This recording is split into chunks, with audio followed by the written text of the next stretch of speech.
The news that Nintendo dropped yesterday. They did a thing, so stick around. Welcome to a sudden solo episode of Grief Burrito. I'm Haz, as you know. I'm giving you this one fast and loose. So what we're going to do is we're going to go through the 5 kind of most exciting things from the Nintendo Direct. So without any more messing around, let's do this.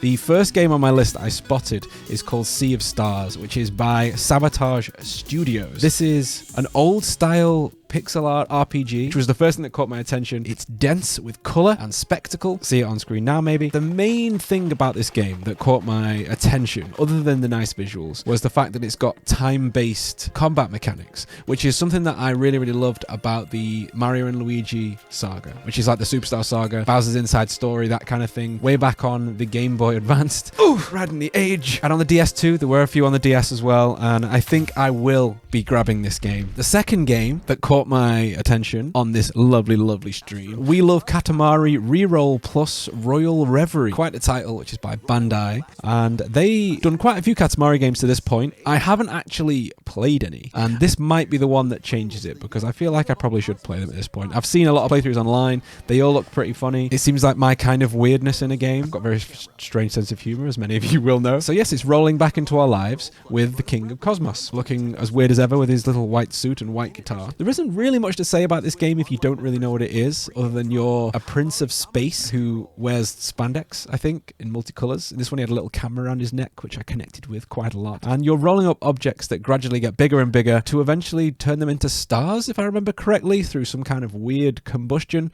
I don't know. Maybe one to check out. Now, the main reason I wanted to make this episode was because Metroid Prime motherfucking remastered by Retro Studios. I added the fucking, that's not in the title. Regular listeners of the Grief Burrito podcast know that I love this game. Absolutely love Metroid Prime. It was one of the most pivotal games growing up. It was probably the first game that I felt like an adult playing. It was the first adult-toned game, because it was a bit spooky, a bit dark.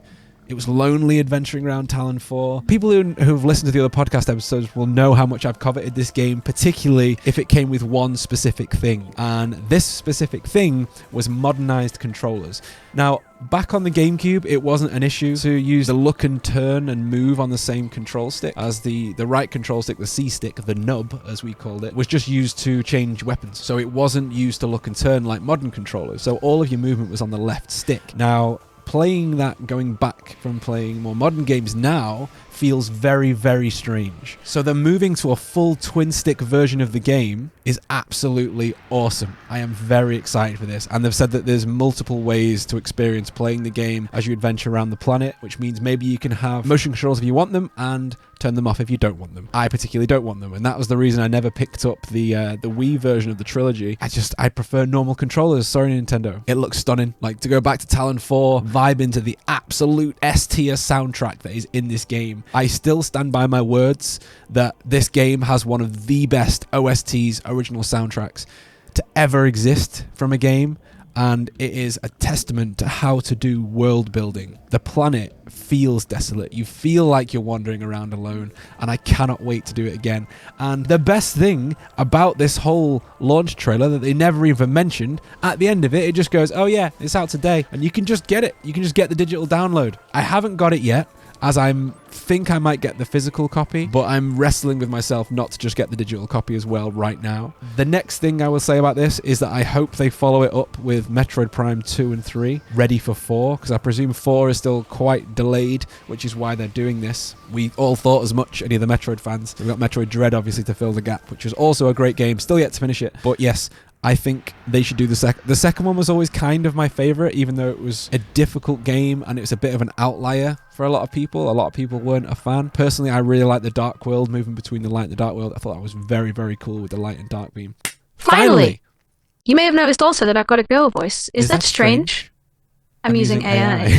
My final game I want to talk about, obviously, is Legend of Zelda Tears of the Kingdom. We get a brand new trailer that is obviously still sticking with the really dark tone. We see a few new winged enemies, some strange light emanating from below the towers, which is cool. And there's something that really caught more than just my attention. was the Blood Moon and Night seemed to play a much bigger part in this game. And that's something that we mentioned about 3 years ago, another episode of the Grief Burrito show. We thought it might be something to do with the Blood Moon. We even thought that the name of the game might be something to do with the moon. Obviously, Majora's Mask is one of my favorite games. If you've listened before, you know that.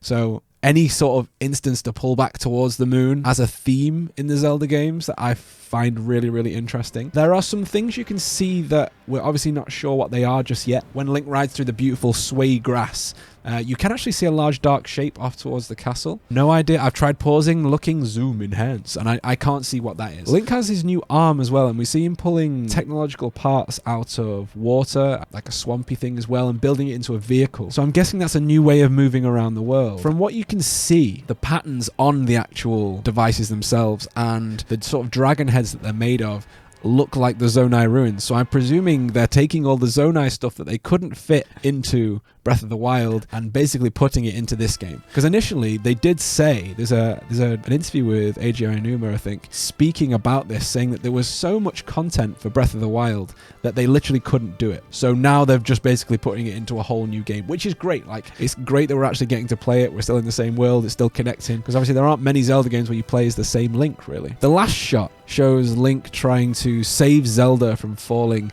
into the darkness. And if you look at his, I think it's his right arm, you can notice that it's actually all burnt. It isn't the green arm that you see in the trailer. So this could mean many different things. Maybe this is at the end of the game and the green arm is now gone and he's got his normal arm back.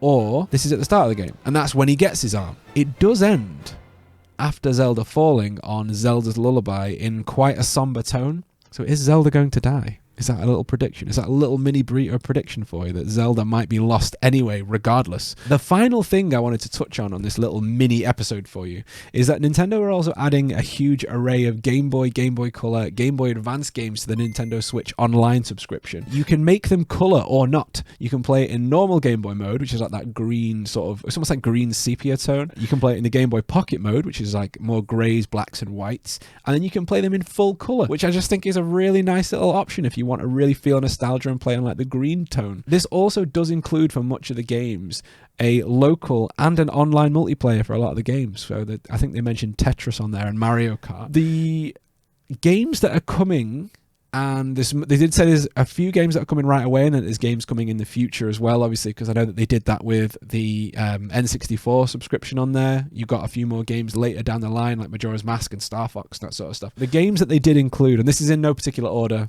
I just wanted to write down the ones that I was particularly interested in, games that I have played in the past, and the ones that are worth picking up if you're going to go for this subscription. Wario Land 3 was great fun. Mario Land 2, the 6 golden coins, which is actually, I think it's the first instance of Wario, if I believe correctly. He was the enemy in that one who lives in a castle, and yeah, you've got to get the 6 golden coins to get into the castle. Kirby's Dream Land is coming. Zelda Oracle of Ages and Seasons, which are 2 Zelda games made by Capcom, where for the Game Boy Color they could interlink, much like Pokemon Red and Blue. You could get the Color Dungeon if you, oh no, was that Zelda Awakening DX? I mean, it might have been Link's Awakening DX. There's also Super Mario Bros. 3, WarioWare Mega Mega Micro Games. Sorry, I'm reading from a list. Mario and Luigi Superstar Saga. I love that game. Hilarious comedy. Luigi is a god in that game. Make sure to play that. Legend of Zelda: The Minish Cap, which a lot of people say is the best Zelda game on a handheld console, which is in the style of Wind Waker, Link, but it's still pixel art. This was like a period during Nintendo when they were going like cute pixel art. Same era as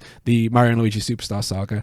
And then Metroid Fusion is coming too at a later date, and loads more. So this has been a bit of a whirlwind episode, as you've noticed. I have got a couple of episodes recorded in the bag. I'm trying to get some stacked up for you guys, and we will be back for some full episodes featuring some amazing guests in the future.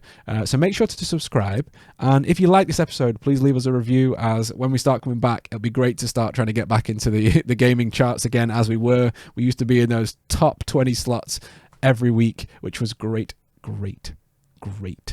And they said fun. Great fun. It was just really nice to be there, and it was, we really appreciate getting nice reviews and to hear that you guys were enjoying the show. If you enjoyed my girl voice, for a change, we ain't right. Make sure to tune in next week, or next month, or whenever the next episode is, because I haven't announced it yet. So yes, I hope you enjoyed this episode, and we'll see you in like a couple of weeks, maybe a month. Depends how good you are. Bye.